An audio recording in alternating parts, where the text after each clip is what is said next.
Over the last few decades, academic and popular writers, as well as film producers, have portrayed pirates as a floating proletariat, an egalitarian brotherhood, heroic underdogs, and seafaring ninjas, whose mastery of blade, bullet, and cannonball made them fearsome adversaries. The reality was starkly different. Feared they certainly were, but pirates were, for the most part, ordinary seamen, trapped in dire circumstances, with no special martial qualities to recommend them, and ultimately with little to show for their efforts.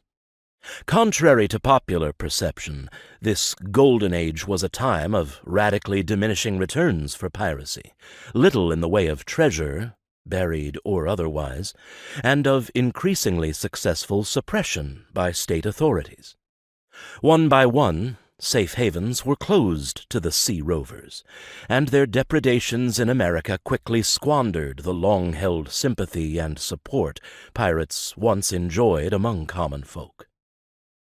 We see all of this through the career of the notorious pirate gang captained by Edward Low, and in the story of HMS Greyhound, a British naval vessel with a deadly stain on its honor.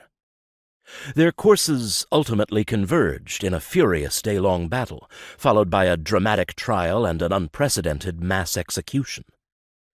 Eschewing the rose-tinted glasses worn by authors of popular narratives, instead I direct the listener's interest to much of what has been minimized or left out of histories of the so-called Golden Age. Previously unpublished primary sources from London's National Archives, and a reconsideration of more familiar texts, for too long taken at face value, will challenge some cherished notions concerning pirates.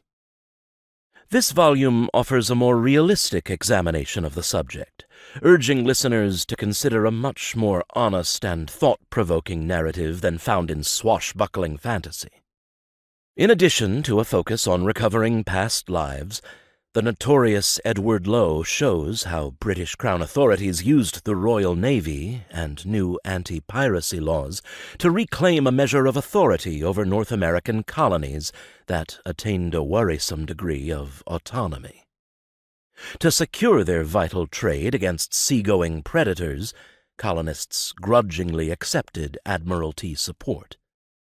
But while the British government may have seen this compliance as a triumph, colonial acquiescence was always limited, and turned out to be transitory.